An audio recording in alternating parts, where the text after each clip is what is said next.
E aí, pessoal do Gamecast, ó, segundo episódio aí da lista, o pessoal comentou aí e tudo mais, a gente fez uma nova lista aí, uma lista que vai ser bem polêmica aí. Essa lista, o objetivo é esse, ser polêmico, né? E hoje eu não estou sozinho, estou com uma pessoa... Quem que estamos hoje? Novamente estou eu aqui, Rodrigo, o ex-estagiário idoso. Fui obrigado a vir à frente às câmeras para participar de mais um episódio. Agora é da luz, água, agora é da água. Não, e foram bots, tá? Os comentários. Eu que programei lá para eles comentarem, mas tudo bem, tudo bem. Pra você continuar. Segue. A conta tá paga, a conta de luz tá paga, então vamos em frente. E esse episódio aqui, ó, tem o apoio do pessoal da Imenso aí, ó. Pensou em acessórios bacana aí? Já sabe, né? É Imenso, né? Tem carregadores, fone de ouvido, tem muita coisa legal. É só você clicar no link na descrição aí, conhecer as redes sociais e o site deles aí. Tem outro parceiro também, ó. Põe na tela aqui do meio aqui, produção, ó. Esse aqui, ó, é um gamezinho novo aí, ó. Pessoal da Prime, né? É sensacional aí, ó, gamezinho. Esse, além de ser um artigo legal para decoração, ele também vem com mais de 21 mil jogos. Então, a Prime Arcade aí sempre inovando. Esse mini fliperama é bem legal para você ter nossa decoração aí e ter na sua casa. Temos o nosso parceiro aí, que é o nosso objetivo, é tentar melhorar nosso inglês. Como é que a gente melhora o inglês? Popcorn English Online. Tem link na descrição, QR Code promocional aí, você acessando. Estamos precisando e vamos usar. E essa lista aqui tem bastante jogo em inglês aí, né? É uma lista de jogos, produção? Os jogos mais importantes dos anos 90. Jogos? Essa é uma lista interessante, né? E é depois da vinheta aí, ó. Vamos lá. Gamecast lista agora.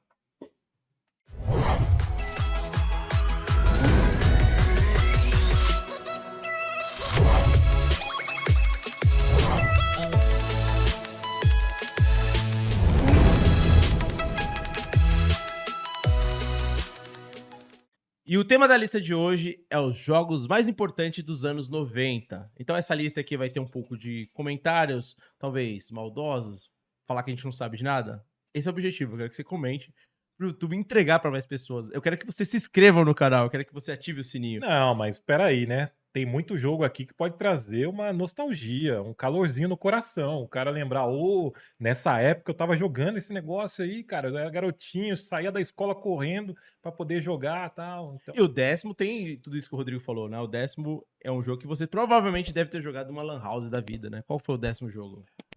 Esse jogo realmente revolucionou o mercado. A gente tá falando de Half-Life. Lembrando que a nossa lista aqui, ele vai ter a relevância nos anos 90, mas a gente organizou de uma maneira decrescente. Então a gente vai voltando aos pouquinhos ao passado. E a gente inicia aqui em 1998 com o lançamento de Half-Life. Antes de Half-Life, os jogos em primeira pessoa tinham ou jogabilidade ruim ou uma história boba e sem sentido. Então, assim, eram histórias que não tinham profundidade, eram personagens sempre o brucutu, fortão, estilo Schwarzenegger ou Sylvester Stallone, o Rambo que sai matando todo mundo. E o Half-Life, ele trouxe uma nova proposta de um personagem mais humano, numa história muito mais profunda, pesada e que envolvia uma questão de sentimento de um mundo que estava em caos, quase um pós-apocalipse, né? Outra questão que Half-Life revolucionou foi graficamente. Na época, não existia nada parecido com os gráficos de Half-Life. O que depois, anos depois, o pessoal brincava com Crysis, né? Tipo, quando você perguntava pro seu amigo se o computador era bom, ele se perguntava, roda Crysis? Não, na época era Half-Life. Se perguntava, seu computador roda Half-Life? E muita gente não sabe, mas outro clássico que depois, modificado, um mod, surgiu dentro de Half-Life, dentro do gráfico e a engenharia do game, foi Counter-Strike. Então, pode sair. Counter-Strike era um modo de jogo criado dentro do gráfico de Half-Life. Então pense, é um jogo que não criou um clássico, criou 2 clássicos ao mesmo tempo. O próprio Half-Life, que até hoje a galera tá esperando o 3º episódio, e o clássico Counter-Strike, que dominou as lan houses dos anos 90. Se você joga um Call of Duty, se você joga Medalha de Honra, jogou um Black, com certeza você foi deve graças ao... Você deve a Half-Life. Caramba, sensacional. O nono, né? Ele é muito querido por muita gente, né? E quebrou a barreira dos nerdolas, né? Porque nessa época, né? A gente tá falando de, novamente, 1998. A ideia de mundo aberto era muito focada em RPGs. RPGs clássicos, de turno, chatões de jogar, muito pros nerdolas matemáticos. Era algo que afastava o público em geral. Zelda já tinha revolucionado, que a gente vai ver lá mais pro passado. Em 1998 surgia The Legend of Zelda Ocarina of Time. Esse game mudou o jogo, mudou o mercado de games. Por quê? Porque trazia uma aventura em mundo aberto. Você ia para todas as direções no momento que queria, fazia as missões na ordem que você quisesse. O mundo era vivo. Você chegava num local, existia uma vila onde as pessoas tinham sua vida. Surgiu até o clássico das galinhas. Não sei se você sabe o clássico das galinhas. Você ataca uma galinhazinha lá e você é assassinado por um revolto, um monte de galinhas. Porque o mundo de Ocarina of Time é vivo. O mundo aberto em jogos de videogame, como a gente conhece hoje, surgiu graças a esse jogo. Então, tem uma relevância muito importante. Por isso tá nessa lista, então, né? Essa lista tá. E a gente Tá aí. vai ouvir falar ainda de Zelda. Spoilers. Agora a gente tá falando de 98 dentro do Nintendo 64. Então a gente tá falando de uma geração já pro fim dos anos 90 e ele revolucionou como se jogava videogame num mundo aberto com seu analógico lindo, maravilhoso, que quebrava a alavanquinha toda hora do 64, né? Mas era maravilhoso aquele controle. Tirando esse problema técnico. E esse jogo revolucionou tudo. Com certeza. Todo mundo jogou um Zeldinha. Esse aí era um jogo que você tinha que pegar o 64 emprestado do amigo pra jogar, porque é um jogo que não pode faltar, né? E fez as pessoas comuns gostarem de RPG ação. Coisa que era muito de nerdola antes. Agora o oitavo aí, cara, com certeza tinha que estar nessa lista, né? Resident Evil. A franquia Resident Evil começou aí, né? Resident Evil, novamente a gente tá lá na metade dos anos 90, em 1996, dentro do primeiro PlayStation e do Sega Saturn, com aquele gráfico horroroso que o Saturn fazia em 3D, mas dentro do PlayStation o gráfico já era mais agradável. E por que Resident Evil foi impactante? Porque no final dos anos 80 e começo dos anos 90, existia uma linhagem de filmes de terror chamado trash, né? Os filmes trash de terror. Chamado filmes B. E a linhagem de filmes de zumbi fazia muito sucesso naquela época. E um cara chamado Jorge Romero, ele era um grande diretor, A Noite dos Mortos-Vivos, um clássico dos filmes de terror. Tudo isso fazia a imaginação dos jovens nos anos 90. E a Capcom trouxe isso para um jogo de videogame. O terror em forma de jogo. O suspense de abrir uma porta que demorava lá alguns segundos para abrir e de repente você dava de cara, de repente, com um zumbi, com um cachorro. E muita gente nem sabe disso. Na verdade, aquela porta abrindo era uma enrolação pro jogador e o videogame estava carregando o gráfico do jogo, né? E você pensando, nossa, que assustador! E era só o jogo carregando, né? Resident Evil foi um marco na história, porque separou os meninos de adulto. Muita criança tinha medo de Resident Evil, muita gente só jogou depois de adulto, porque quando era criança não tinha coragem. Dava vários sustos, né? Tinha um cliente nosso lá na loja lá que era o Altos Sustos. Ô, meu, não dá pra jogar Resident Evil não, meu. Altos Sustos. Ele pareceu o Bossa falando isso, né? Então virou até o memezinho nosso da loja lá. Altos Sustos. É um jogo que... a inovação, né, do analógico, né, vibrando o controle e tudo mais, você jogando no nada, você sustos do caramba. Sustos. E normalmente quando você ia jogar com a rapaziada, não, vou jogar no escuro, velho, você tomava uns sustos assim do nada, cara. Mesmo com aquele gráfico, você ainda conseguia... Sim, e foi uma evolução, porque existiam jogos de terror, a gente teve, antes de Resident, teve Alone in the Dark, teve Clock Tower, mas foi a primeira vez que a pessoa teve uma experiência jogando um gráfico 3D que pra época era hiperrealista. Hoje parece um monte de caixote, mas na época era hiperrealista. E tinha uma coisa legal no Resident Evil, que você aprendeu quando você era criança e jogou esse jogo, você aprendeu como você fazer gestão das coisas que você tinha. Por exemplo, Exatamente. Você acabasse com todas as munições, como é que você ia enfrentar lá depois? Você tinha que ir na moderação, dando os tirinhos certos, faquinha. Saber como usar cada recurso que você tem. Então isso Se você é empreendedor hoje é por causa do Resident Evil, você conseguiu. Você deve muito a Resident Evil. Então, o Resident Evil foi muito importante aí também e está nessa lista aí. Agora temos o sétimo aí. O sétimo lugar é o Final Fantasy. Qual que é o Final Fantasy que você colocou Final nesse? Fantasy VII. O 7, né? Esse é lendário, né? Esse é clássico, né? Para os nerdolas, os melhores Final Fantasies estão no Super Nintendo. Muita gente diz que o Final Fantasy VI é o que tem a melhor história. Muita gente diz que as melhores evoluções de personagens estão no Final Fantasy III. Mas o Final Fantasy VII, por que ele é o mais importante? Porque ele quebrou o paradigma que existia de RPGs. RPGs eram um nicho dentro da indústria dos videogames. Existia um público específico. Mas graças à evolução gráfica que a Square trouxe para dentro do PlayStation, com gráficos muito bonitos na época, e a utilização das CGs, né, computação gráfica, em formato de filmes, foi a primeira vez que o jogador teve a sensação de assistir um filme enquanto joga. Então, cada ceninha nova, você participava, fazia uma missão, fazia uma quest, como eles chamam, dentro do RPG. De repente, passava lá aquele filme maravilhoso, com um gráfico muito avançado para a época, e você assistia aquilo encantado. As crianças de seus 12, 14 anos falavam, nunca vi isso num videogame, é a primeira vez. Então, a Square, através do PlayStation, criou um padrão para a indústria. Depois disso, todos os jogos tinham como obrigação ter cenas cinematográficas.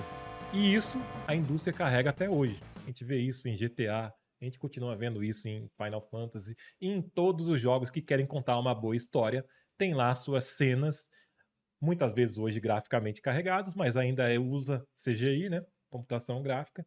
Mas foi Final Fantasy VII que trouxe isso, além de ser o Final Fantasy mais carismático, que até hoje é relevante. Nós temos o remake sendo lançado nesse momento, o Final Fantasy Rebirth, não é isso? É isso, diretor? Rebirth, segundo capítulo do remake da série.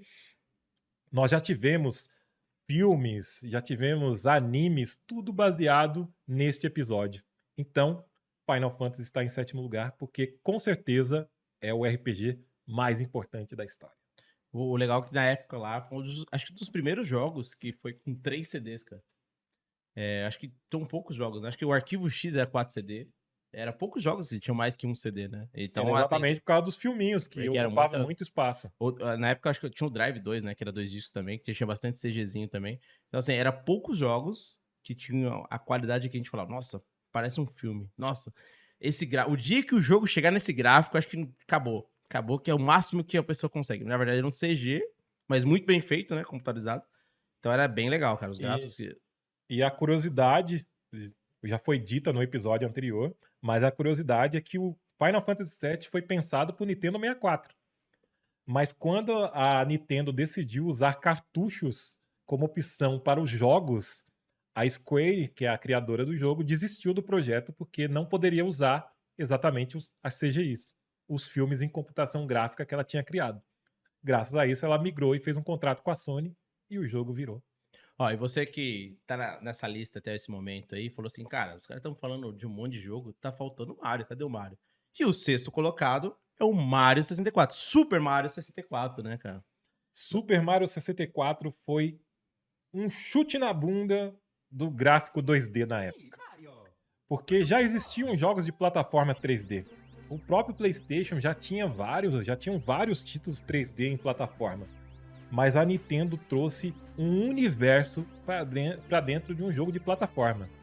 Todo o encantamento do universo de Mario World, ela conseguiu transformar em 3D. Então toda a criatividade que existia em jogabilidade 2D, ela conseguiu criar uma nova vertente. E ela inaugurou os controles analógicos com Mario 64. Porque muita gente, quando pensa em analógico, pensa no DualShock da Sony. Mas, na verdade, a Nintendo trouxe esse projeto. Já existia alguns controles analógicos na época, principalmente do Saturno, que era uma bosta. Né? Não pode falar bosta? Pode falar bosta, diretor? Mas eu coloco um pi depois. Que era uma bosta, mas já existia. Mas foi graças ao 64 que a sensação de movimentação 3D se popularizou. E o Mario 64 utilizava 100% desse controle. Então todo aquele encantamento que a gente via numa paralela simples, a gente via em todo um universo 3D. Ia pra frente, pra trás, pro lado, pulava, dava giratória, girava o mestre, ver um Copa gigante correndo pela tela, te perseguindo. Foi uma coisa fantástica. Os jovens e crianças da época piraram. E por causa disso, a revolução 3D que o Mario trouxe é o Mario 64 que tá em É sexto tanto que o filme que fizeram esse ano aí tem muitas referências do Mario 64, velho. Os cenários, as coisas, tem muita referência. Quem assistiu o filme do Mario aí, depois a gente vai fazer a lista, né? Top 10 filmes de game também, quem sabe? Tem muita Sugestões, lista, tem muita lista. deixa um comentário aí qual lista que faltou, O que qual que vocês pode querem fazer. ver? Estamos aqui no segundo episódio, e vai ter muitos episódios aí, com certeza. A princípio a gente tá fazendo um teste. Em breve nós vamos fazer diariamente, hein? Vai ser legal, né? Diariamente, aí vamos tentar fazer diariamente. Será? Né? Será? Será que a gente vai conseguir? Vamos Não ver. sei, talvez. Mas sabe quem conseguiu ficar em quinto lugar? O Doom. Esse aí não tem como não tá nessa lista aí, né? Acho que esse. A gente falou muito de Half-Life lá, mas acho que esse aí foi o primeiro que popularizou, né? O jogo primeira pessoa, não. Então, Foi o primeiro ou não? nós temos uma disputa, né, nessa questão. Tem Doom e Wolfenstein 3D. Esses dois jogos são ditos os pais do FPS. É isso que se fala, ô diretor? FPS? É isso aí. Short version shooter. Aí, Catiano, tá precisando das aulas aí, hein, meu? Né, exatamente. Duke Nukem faz parte dessa leva também. Só que Doom, ele trouxe um diferencial porque ele falava sobre demônios, inferno nos anos 90. E isso para as mães, para as vovozinhas da época, isso era um horror, era um terror. Como assim? Meu netinho tá jogando no inferno? Sim, minha senhora. Doom levou o inferno para dentro da casa de todos os jovens dos anos 90, 1993. Era seu jogo predileto, Doom? Eu peguei a piadinha, Quem assistiu o canal, você vai pegar essa referência aí. Então, assim, tirando essa questão da temática, que realmente foi muito importante para quebrar paradigmas na época, a jogabilidade rápida, frenética de Doom trouxe uma nova visão para o mercado de jogos de tiro. Então, tudo que se pensava que era impossível fazer num jogo de tiro, Doom provou o contrário. Então, era heavy metal, velocidade, sangue, demônios e tripas voando para todo lado. Era o choque das mães e a alegria dos jovens dos anos 90. Por causa dessa quebra de paradigma, mudança de mercado e principalmente coragem de mudar e fazer diferente, Doom merece estar no quinto lugar dessa lista. É, o Doom não podia faltar nessa lista, não, cara. O Doom é bem. Todo mundo jogou, né? Qualquer computador rodava o Doom, né? Você não precisava ser. Foi lançado pra tudo. Meu computador é bom, roda Doom. Não, na época saiu pra tudo. Saiu pra Mega Drive, saiu pra Super Nintendo, saiu pro Game Boy, pra tudo. Tudo. Skyrim, foi Skyrim da época. Pra tudo que era aparelho, torradeira, tem Doom. E pior que tem, hein? Busca na internet aí que tem gente que faz rodar o Doom na tela, no display de geladeira. Tem isso aí. Então, podemos fazer uma lista, né? Podemos fazer uma lista aí do Doom aí. 10 modos que você consegue jogar o Doom. boa, Já pensou? Boa. Essa aí, ó, seria produção, uma lista boa, pesquisar, o pessoal pesquisar aí, ó. 10 jogos coisa. que você consegue jogar o Doom ou já conseguiram rodar, né? Às vezes você não consegue rodar, mas já rodaram. Então, pode ser que o Doom aí, se a gente faça uma lista aí do... Bom, quarto lugar, né? É uma resposta do Mario. A gente falou de Mario agora, uma resposta contra a Nintendo. Quem que é? A gente tá lá no ano de 1991. A SEGA tá ficando careca de preocupação com o surgimento do Super Nintendo. O Bigodudo já era um personagem hiper conhecido naquela época. Mas o problema é que o mascote da Nintendo chamava muita atenção. E a SEGA não queria ficar para trás. E o Alex Kidd, vamos colocar em questão, né? Alex Kidd com aquele orelhão horroroso que ele tinha, com todo respeito para quem tem orelhão, tá? Ele não era um mascote muito, muito bacana, né? Então, a SEGA precisava apostar em algo diferente. Quem que é o quarto, então? Você tá falando que... Algo radical. Tá fazendo mistério. Mistério. O quarto lugar é o Sonic the Hedgehog. O porco-espinho da SEGA. Quando o Sonic surgiu, os jogos funcionavam de uma determinada maneira. Passar alguns objetivos, pular aquele bonequinho num certo tempo, que variava em velocidade. Mas o Sonic trouxe o frenético, a velocidade, a loucura. Ele levou o processamento do Mega Drive ao limite. E ele também inovou depois com o Sonic 2, 3 em conectar as fitas e reformular os jogos clássicos. Então, graças a isso, Sonic foi um marco para a indústria dos games e principalmente para a Sega, que recuperou todo o mercado que ela havia perdido para a Nintendo, graças ao Porco-Espinho, que tinha o visual que todo garoto dos anos 90 queria. Um cara rápido, radical, badass, interessante e diferentão, que era o Sonic. Em vez do tiozão bigodudo, que era o Mario. Com certeza, essa lista eu já arrumar confusão aqui, porque tinha que ter um Soniczinho. Não sei porquê, mas eu sou um pouco fã dos caras aí, né? Do Soniczinho. Tem que ter um Sonic. Não pode faltar nessa lista, Sonic. Eu só achei que teria que ser top 3, mas tudo bem, né? A lista tá aí.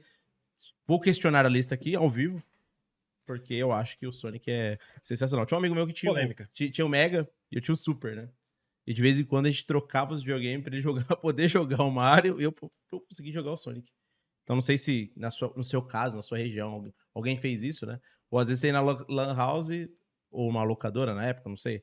Você talvez, todo mundo se matar pra jogar o Mario e o Soniczinho ficar meio de lado. Então acho que... Mas é comum. Acontecia muito essa questão das pessoas que tinham um aparelho querer experimentar o outro, exatamente porque naquela época era difícil ter vários jogos. Então você tinha lá o Mario.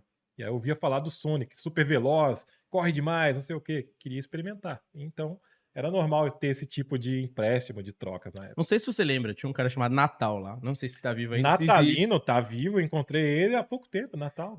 Uma vez eu troquei 2 fitas por uma pra pegar o Sonic. Eu, dei 2 fitas de Super pra trocar algum Sonic, alguma coisa do Sonic lá. Era 2 lá. Troquei por um Sonic. Dei 2 fitas de Super pra pegar e jogar o Sonic. Caraca. Entendeu? É legal. Abraço ao Grande Natal. Comprei meu primeiro PlayStation com ele. Grande Natalino. O cara era o cara dos rolos lá na nossa região. A lenda dos videogames. E chegamos no top 3, né? E agora a gente vai pro peso. Em terceiro lugar, nós temos... É polêmica. Será que é o melhor jogo de luta? Pra mim, eu não vou falar que é o melhor, mas pra mim é o mais revolucionário.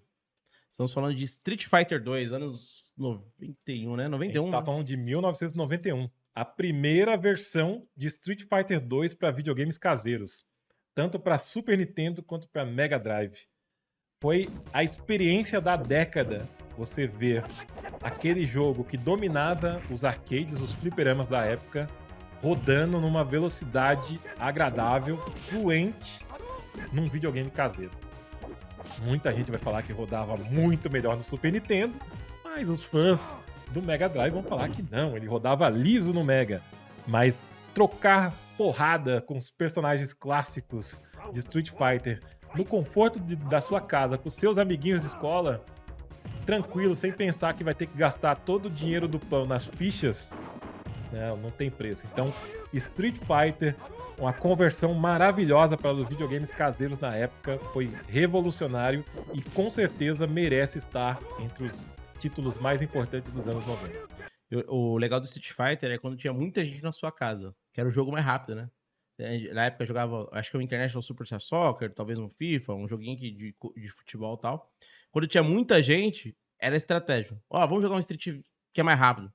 Normalmente perdia mais rápido, fazia aquela, né, fila. Então acho que o Street Fighter ajudou muito nessa época pra você poder jogar mais rápido. Sim, fez a alegria da turma e encheu o cofre da Capcom, porque hoje em dia as pessoas reclamam dos DLCs, né?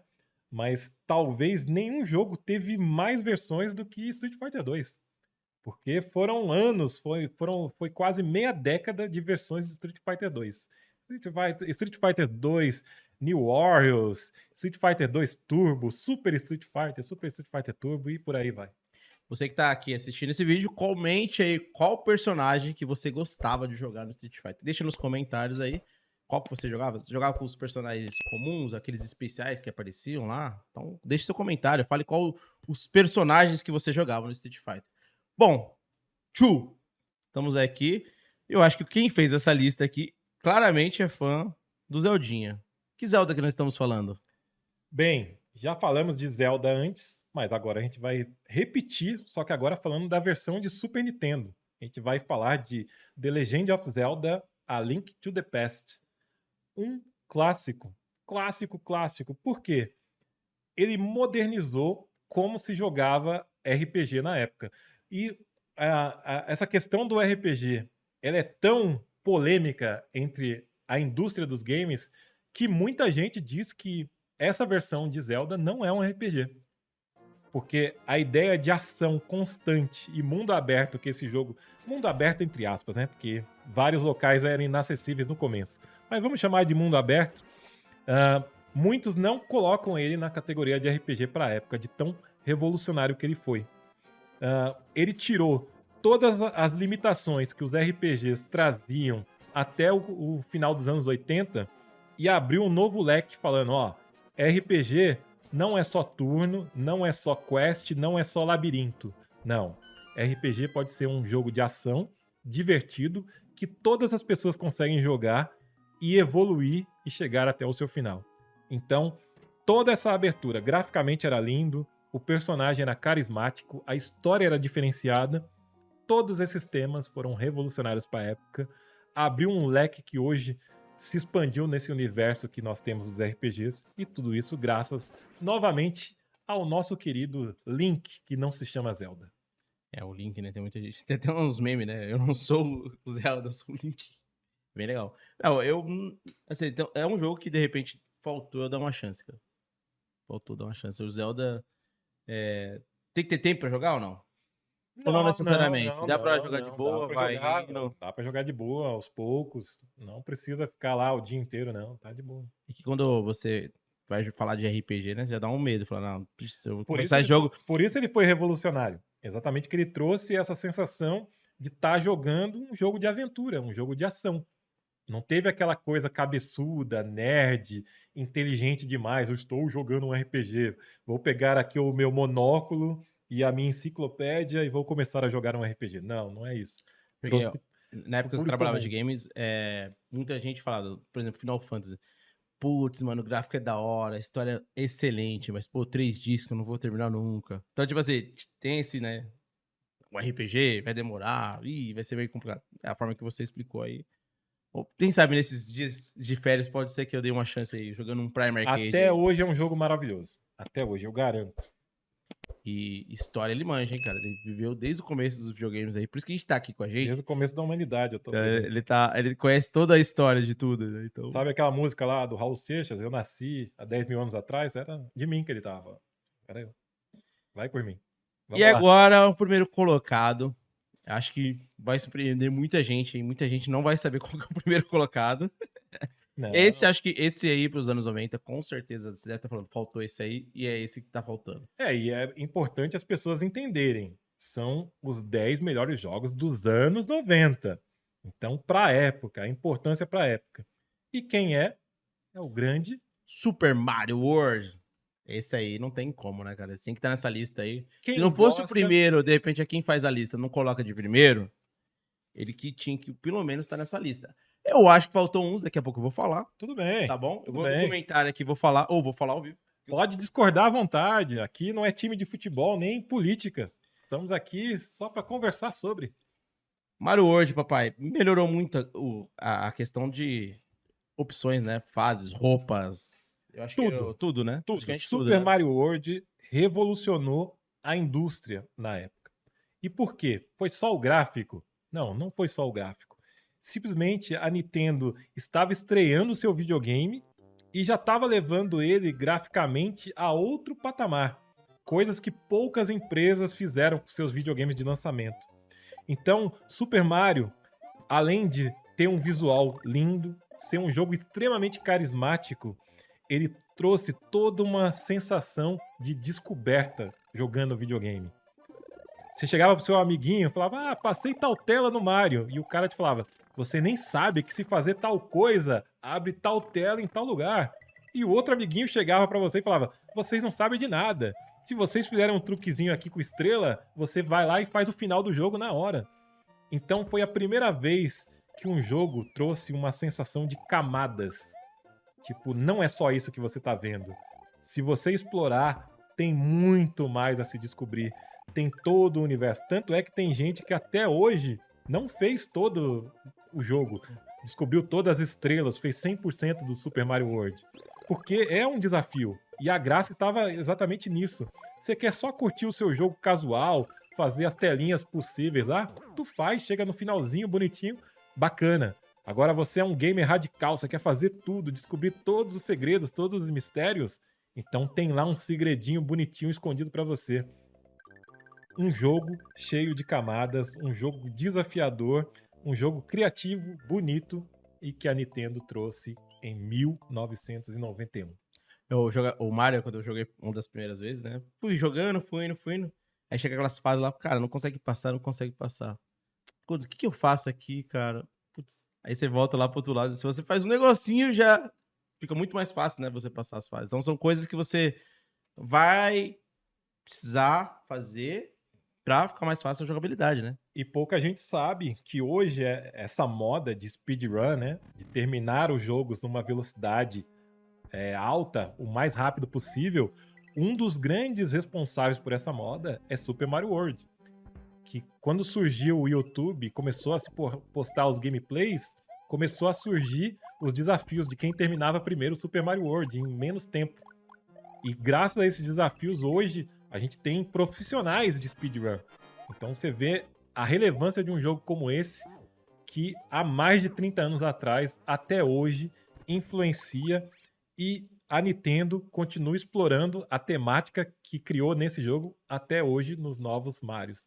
Tem lá várias seções, vários estilos, vários detalhes que surgiram lá nesse jogo de Super Nintendo. Speedrun é. Então, com certeza, tem um carinho de muitos gamers, né? O Mario World, ele foi um jogaço, né, cara? Todo mundo jogou o Mario World. Não tem uma pessoa que nunca viu o Mario World, não tem como, né? E a grande jogada na Nintendo é que no lançamento de Super Nintendo, do Super NES, o jogo era vendido junto com o videogame. Vinha junto com o videogame. Então, assim, era na sua cara. Tá aqui, ó, o melhor que nós podemos fazer agora, na sua mão. Você não vai precisar esperar.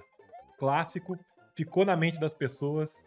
1990, Super Mario World. Muito difícil a pessoa não ter o Mario World, né? Porque vinha com videogame, então. Foi. Apesar que é uma fita que tá ficando cara também, viu? Ficando rara? Nossa, o tiozão lá da casa do videogame que fala, hein? Tá ficando raro, principalmente com caixa.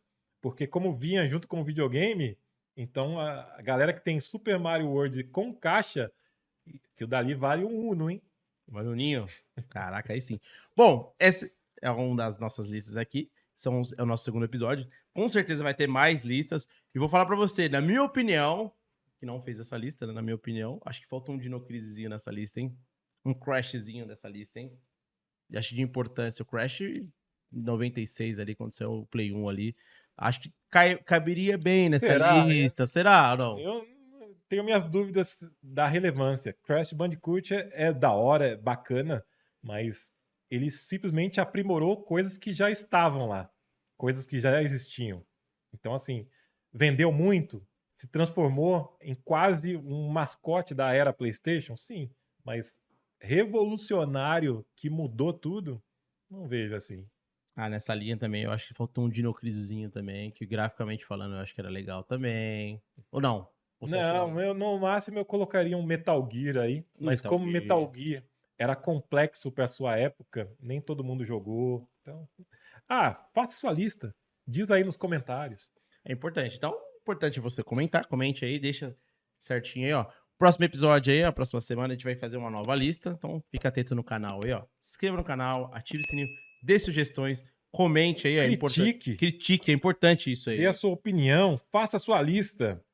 Deixe sugestões de lista aqui no canal Gamecast. Em breve, novos episódios do Gamecast aí, ao vivo, com a galera aí pra participar. A temporada tem uns convidados aí esse ano que vou falar pra você aí.